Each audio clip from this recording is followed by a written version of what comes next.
ಮಂಗಳ ಕಲಾ ಸಾಹಿತ್ಯ ವೇದಿಕೆ ರಿಜಿಸ್ಟರ್ಡ್ ಪರ್ಕಳ ಇವರ ಸಂಘ ಸಂಸ್ಥೆಗಳ ಸಮಾವೇಶವು ಮೇ 17ರಂದು ಶ್ರೀ ವಿಘ್ನೇಶ್ವರ ಸಭಾಭವನ ಪರ್ಕಳ ಇಲ್ಲಿ ಜರುಗಿತು. ಉದ್ಘಾಟನೆಯನ್ನು ನೆರವೇರಿಸಿದ ದೇವಾಲಯ ಸಂವರ್ಧನಾ ಸಮಿತಿಯ ಕರ್ನಾಟಕ ರಾಜ್ಯ ಸಂಯೋಜಕರಾದ ಪ್ರಚಾರಕ್ ಮನೋಹರ್ ಮಠದ್ ದಿಕ್ಸೂಚಿ ಭಾಷಣವನ್ನು ಮಾಡಿದರು. ನನ್ನ ಜಾತಿ ಶ್ರೇಷ್ಠ ಅನ್ಕೊಂಡ ಪರಿಣಾಮ ಕಾಶ್ಮೀರದಲ್ಲಿ 100ಕ್ಕೆ 80% ಬಟ್ಟು ಮತ್ತು ಬನಿಯಾಗಳು ಇದ್ದರೆ ಒಂದು ಸ್ವಲ್ಪ ಜನ ಉಳಿದಂಥವ್ರು ಇದ್ರು 20%. ಆದರೆ ಎಲ್ರಿಗೂ ಅನಿಸಿತ್ತು ಯಾರೋ ಒಬ್ಬರಿಗೆ ಏನಾದರೂ ಆದಾಗ ನನಗಾಗಿಲ್ಲ, ನನ್ನ ಜಾತಿಗಾಗಿಲ್ಲ, ನಾವು ಭಟ್ರು ನಮಗೇನಾಗಿಲ್ಲ, ನಾವು ಬನಿಯಾಗಳು ನಮಗೇನಾಗಿಲ್ಲ, ನಾವು ವ್ಯಾಪಾರಿಗಳು ನಮಗೇನಾಗಿಲ್ಲ, ನಾವು ಇಂಥ ಜನರು ನಮಗೇನಾಗಿಲ್ಲ ಅಂತ ಎಲ್ಲರೂ ಸ್ವಾರ್ಥಪರವಾಗಿ 80ನೇ ಇಸ್ವಿಯಲ್ಲಿ ಯೋಚನೆ ಮಾಡಿದ್ರು. 80ನೇ ಇಸ್ವಿಯಲ್ಲಿ ಆ ರೀತಿ ಯೋಚನೆ ಮಾಡಿದ ಪರಿಣಾಮ, ಜಾತಿಗಳ ಪರವಾಗಿ ಯೋಚನೆ ಮಾಡಿದ ಪರಿಣಾಮ 90ನೇ ಇಸ್ವಿ ಅಷ್ಟೊತ್ತಿಗೆ ಕಾಶ್ಮೀರದ ಇವತ್ತಿನ ಏನು ಅನಂತನಾಗ್ ಅಂತ ಹೇಳ್ತೀವಿ ಅಥವಾ ಲಾಲ್ ಚೌಕ್ ಅಂತ ಹೇಳ್ತೀವಿ, ಶ್ರೀನಗರ್ ಅಂತ ಹೇಳ್ತೀವಿ, ಶಾರದಾ ಮಾತೆಯ ಪೀಠ ಸ್ಥಾಪನೆ ಮಾಡಿರ್ತಕ್ಕಂಥ ಶಂಕರಾಚಾರ್ಯರು ಮಾಡಿದಂಥ ಜಾಗದ ಪಕ್ಕದಲ್ಲೇ ಇವತ್ತು ಒಬ್ಬನೇ ಒಬ್ಬ ಇವತ್ತಿದ್ದಾರೆ. ಕೆಲವು ವರ್ಷಗಳವರೆಗೆ ಒಬ್ಬನೇ ಒಬ್ಬ ಉಳಿಲಿಲ್ಲ. ರಾತ್ರೋರಾತ್ರಿ ಎಲ್ಲರೂ ಹೆಂಡತಿ ಮಕ್ಕಳನ್ನೆಲ್ಲವನ್ನು ಬಿಟ್ಟು ಊರು ಬಿಟ್ಟು ವಾಪಸ್ ಬರುವಂಥ ಸ್ಥಿತಿ ಕಾಶ್ಮೀರದಲ್ಲಿ ನಿರ್ಮಾಣ ಆಯಿತು. ಕಾರಣ ಯಾರು ಅಂತ ಕೇಳಿದ್ರೆ ದೇಶದ ಪ್ರಧಾನಮಂತ್ರಿ ಕಾರಣ ಅಲ್ಲ, ದೇಶದ ರಾಜಕೀಯ ಕಾರಣ ಅಲ್ಲ, ಅಲ್ಲಿರ್ತಕ್ಕಂಥ ವ್ಯಕ್ತಿಗಳು ಜಾತಿಯೇ ಶ್ರೇಷ್ಠ, ನನ್ನ ಜಾತಿ ಶ್ರೇಷ್ಠ ಅನ್ನುವ ಪರಿಣಾಮ ಎಲ್ಲರ ಮನೆಗೂ ಬೆಂಕಿ ಬೀಳಲಿಕ್ಕೆ ಶುರುವಾಯಿತು. ಇಡೀ ಊರೇ ಸುತ್ತೋಯ್ತು. ಮುಖ್ಯ ಅತಿಥಿಗಳಾಗಿದ್ದ ಲಯನ್ ಜಿಲ್ಲಾ ಗವರ್ನರ್ ಲಯನ್ ಸಪ್ನಾ ಸುರೇಶ್ ಮಾತುಗಳನ್ನಾಡಿದರು. ಇವತ್ತು ಸಂಘ ಸಂಸ್ಥೆಗಳ ಒಂದು ಸಮಾವೇಶ ಕಾರ್ಯಕ್ರಮವನ್ನು ನಟರಾಜ್ ಅವರು ನನಗೆ ಕಾಲ್ ಮಾಡ್ತಾ ಇದ್ದೇವೆ. ನೀವು ಆ ಒಂದು ಕಾರ್ಯಕ್ರಮದಲ್ಲಿ ಒಂದು ಮುಖ್ಯ ಅತಿಥಿಯಾಗಿ ಬರಬೇಕಂತ ಬಹಳಷ್ಟು ಸಂತೋಷವಾಗ್ತಾ ಇದೆ. ಈ ಕಾರ್ಯಕ್ರಮದಲ್ಲಿ ಭಾಗವಹಿಸಲಿಕ್ಕೆ ನನಗೆ ಒಂದು ಅವಕಾಶ ದೊರೆತದ್ದು. ನಾವು ಲಯನ್ಸ್ ಒಂದು ಸೇವಾ ಸಂಸ್ಥೆ, ನಾವೆಲ್ಲ ಅಲ್ಲಿ ಜಾತಿ ಬೇರೆ ಬೇರೆ ಜಾತಿ ಇರ್ಬೋದು, ಆ ಜಾತಿ ಯಾವುದನ್ನು ಲೆಕ್ಕಿಸದೆ ನಾವು ಲಯನ್ಸ್ ಸಂಸ್ಥೆಯ ಸದಸ್ಯರಾಗುವ ಮುಖಾಂತರ ನಾವು ನಮ್ಮ ಪ್ರದೇಶದಲ್ಲಿ ಸೇವೆಯನ್ನು ಮಾಡುವಂಥದ್ದು.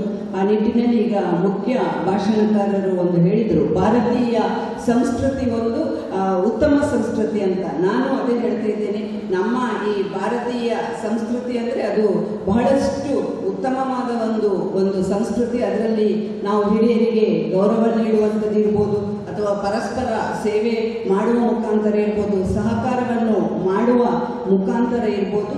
ಇದು ಒಂದು ಅತ್ಯುತ್ತಮವಾದ ಸಂಸ್ಕೃತಿ, ನಮ್ಮ ಭಾರತದ ಸಂಸ್ಕೃತಿ. ಮಂಗಳ ಕಲಾ ಸಾಹಿತ್ಯ ವೇದಿಕೆಯ ಅಧ್ಯಕ್ಷರಾದ ನಟರಾಜ್ ಪರ್ಕಳ ಪ್ರಸ್ತಾವನೆಯನ್ನು ಮಾಡಿದರು. ಒಬ್ಬ ಒಳ್ಳೆ ಧಾರ್ಮಿಕ ತಜ್ಞ, ಇನ್ನೊಬ್ಬ ವೈದ್ಯ, ಸಮಾಜದಲ್ಲಿ ಏನೆಲ್ಲ ರಾಜಕೀಯ ವ್ಯಕ್ತಿ ಇರ್ಬೋದು, ಅಥವಾ ಇನ್ನಿತರ ಉದ್ಯೋಗಗಳಲ್ಲಿ ಆತ ವಿಶೇಷವಾದಂತಹ ಪರಿಣಿತಿಯನ್ನು ಪಡೆದವನು ಇರಬಹುದು. ಹೀಗೆ ಸಮಾಜದಲ್ಲಿ ಪ್ರತಿಯೊಂದು ಜಾತಿಯಲ್ಲೂ ಕೂಡ ವಿಶೇಷವಾದಂತಹ ಶಕ್ತಿ, ಸಾಮರ್ಥ್ಯ, ವಿದ್ಯೆಗಳನ್ನು ಅರಿತಂತಹ ಅನೇಕ ಜನ ಇದ್ದಾರೆ.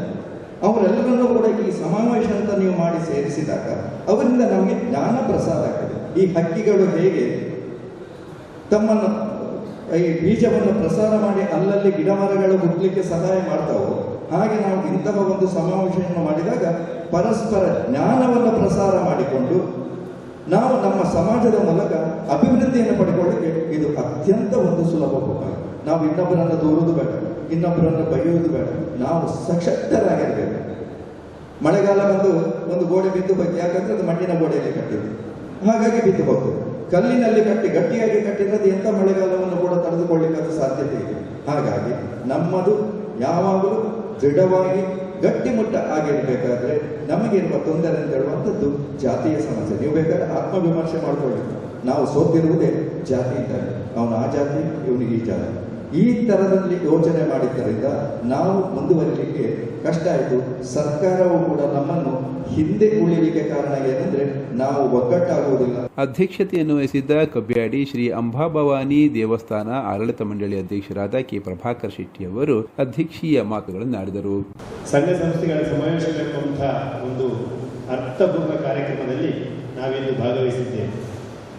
ಈ ಒಂದು ಅಪರೂಪದ ಕಾರ್ಯಕ್ರಮ ಸಂಘಟಿಸಿದ ನಮ್ಮೂರಿನ ಹೆಮ್ಮೆಯ ಮಂಗಳ ಕಲಾ ಸಾಹಿತ್ಯ ವೇದಿಕೆಯ ಪದಾಧಿಕಾರಿಗಳಿರ್ಬೋದು, ಸದಸ್ಯರುಗಳಿರ್ಬೋದು, ಎಲ್ರಿಗೂ ಪ್ರಪ್ರಥಮವಾಗಿ ತುಂಬು ಹೃದಯದ ಅಭಿನಂದನೆಗಳನ್ನು ಸಲ್ಲಿಸ್ತಾ ಇದ್ದೇನೆ.